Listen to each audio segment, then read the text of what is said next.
को मैं अभिनंदन करता हूँ। हम सभी जानते हैं 22 से 24 नवंबर तक विद्यार्थी परिषद का राष्ट्रीय अधिवेशन जो गुरु गोरक्षनाथ की पावन धरती पर संपन्न हुआ है। गोरखपुर के वासियों ने साधन संसाधन सहयोग सभी के माध्यम से विद्यार्थी परिषद के इस अधिवेशन को सफल बनाया है। प्रिंट मीडिया, इलेक्ट्रॉनिक मीडिया ने भी अपने कवरेज के माध्यम से विद्यार्थी परिषद के इस अधिवेशन को समाज तक पहुँचाया है। इस पूरे अधिवेशन के अंदर गोरखपुर से 503 कार्यकर्ता व्यवस्था में लगे थे, जिनके सफल और श्रम के कारण ये अधिवेशन सकुशल संपन्न हुआ है। विद्यार्थी परिषद की जो एग्जीबिशन थी, प्रदर्शनी गुरु गोरक्षनाथ मंत अवैधनाथ मंडप के नाम से, उसमें विद्यार्थी परिषद की गतिविधियों का चित्रण, विद्यार्थी परिषद के संगठनात्मक कार्यों का चित्रण था। साथ ही साथ ये अधिवेशन अच्छे से संपन्न हुआ, इसके लिए मैं आप सबका अभिनंदन करता हूँ। प्रेस कॉन्फ्रेंस हम लोग कर रहे हैं, इसका मुख्यतः विषय जो है आप सबको वैसे संज्ञान में है कि विद्यार्थी परिषद का 70वां राष्ट्रीय अधिवेशन गोरखपुर में भी हाल ही में संपन्न हुआ है।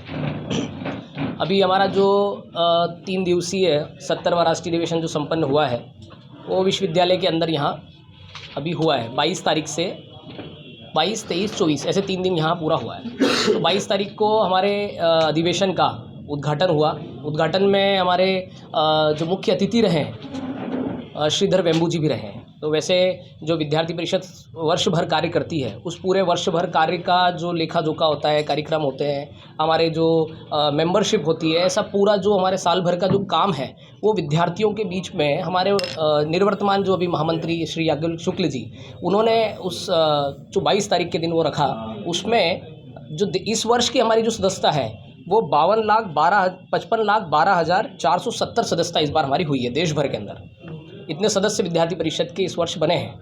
और उन्होंने मंत्री प्रतिवेदन रखा, उसमें सदस्यता के अलावा हमारे जितने भी कार्यक्रम हुए हैं, हमने जो वर्ष भर किए हैं, वो सब आए हैं।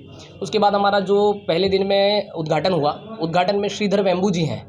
श्रीधर वेम्बू जी पद्मश्री से सम्मानित हैं और तमिलनाडु के बहुत बड़े उद्योगपति जिनका वैश्विक स्तर पर व्यापार चलता है। उन्होंने आए विद्यार्थियों को बहुत अच्छे से उन्होंने मतलब एक तरीके से उन्होंने आकर प्रेरणा दी स्टूडेंट्स को। उन्होंने बताया कि सेल्फ रिलायंट कैसे बना जा सकता है ना, स्टूडेंट्स का कैसे उद्यमी क्षेत्र में आगे बढ़ा जा सकता है, कैसे उनको मतलब उनके भविष्य में वो क्या डायरेक्शन में आगे बढ़ेंगे तो भारत को भी लाभ होगा और इंडिविजुअल विद्यार्थी जो है उनको भी एक तरीके से उनका जीवन भी पूरी तरह से ब्लॉसम हो पाए।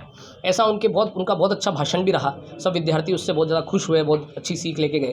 तो उनका हुआ उद्घाटन सत्र जब हुआ, उसके पश्चात उसी दिन हम लोगों ने 5 प्रस्ताव, एक प्रस्ताव हमारा पूर्व में जो राष्ट्रीय कार्यकारी परिषद थी उसमें पारित हो चुका था, और उस दिन 4 प्रस्ताव हमारे पारित हुए, मतलब रखे गए विद्यार्थियों के बीच में, और कुल 5 प्रस्ताव हमारे रहे।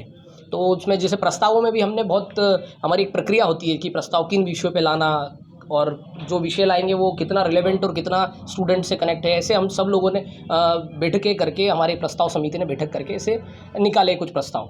तो उसमें हमने प्रस्ताव निकाला है कि जो शिक्षक की गुणवत्ता जो गिरती जा रही है उस पर भी एक प्रस्ताव आना चाहिए। तो वो प्रस्ताव हम लेकर आए। एक जो डे बाय डे हम देख रहे हैं कि पिछले कुछ समय से जो निजी से के साथ साथ जो गवर्नमेंट इंस्टीट्यूट्स भी है, चाहे कॉलेज हो, चाहे स्कूल हो, चाहे कोचिंग्स हो, इन सबकी जो फ़ीस है वो उसकी वृद्धि होती जा रही है। वो फ़ीस हाइक बहुत बड़े लेवल पर हो रहा है। तो वो सभी विषयों को जोड़ते हुए एक शैक्षणिक शुल्क जो है उसकी वृद्धि जो है उसको लेकर भी एक हमारा प्रस्ताव आया है।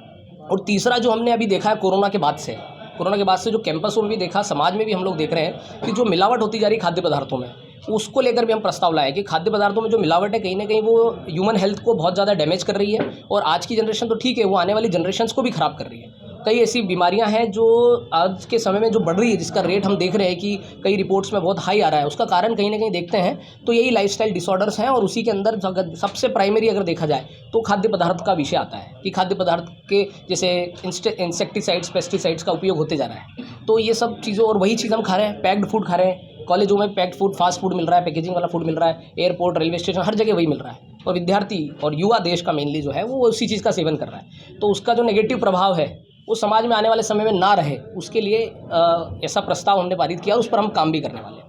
और हमारा जो चौथा प्रस्ताव रहा है वो जो भारत की जो एक कूटनीति के कारण जो भारत वैश्विक स्तर पर जो एक सकारात्मक तरीके से आगे निकल कर आया है, जिसमें देखिए हम कि कई बार इंटरनेशनल लेवल पर कई 2 अलग अलग देश होते हैं, उन देश के झगड़े सुलझाने के लिए भी भारत को मध्यस्थता के लिए बुलाया जाता है। तो ये भी एक भारत के लिए गर्व की बात है और एक कहीं ना कहीं ये हमें ये मैसेज देती है कि जो हमारे देश की विदेश नीति है, या हम उसको कहें कि जो सकारात्मक कूटनीति है, वो कहीं ना कहीं सफल होती दिख रही है इंटरनेशनल लेवल पर। तो एक उसको लेकर भी हमने एक प्रस्ताव पारित किया है। ऐसे 4 प्रस्ताव हमारे राष्ट्रीय अधिवेशन में पहले दिन रखे गए विद्यार्थियों के बीच में, और पूरे अधिवेशन में जैसे तीसरे दिन हमने पारित भी किया उनको। तो 4 प्रस्ताव वहाँ पारित हुए। एक जो मणिपुर की हिंसा है, जिस पे हम लोग ये कह रहे हैं कि जो मणिपुर में हिंसा हुई उसको पूर्णतः किसी न किसी रूप से रोका जाए, सरकार को उसके लिए हर संभव प्रयास करना चाहिए, ये हमारा उसके लिए मत है। और उसको लेकर हमने राष्ट्रीय कार्यकारी परिषद जो है उसमें वो प्रस्ताव पारित किया है।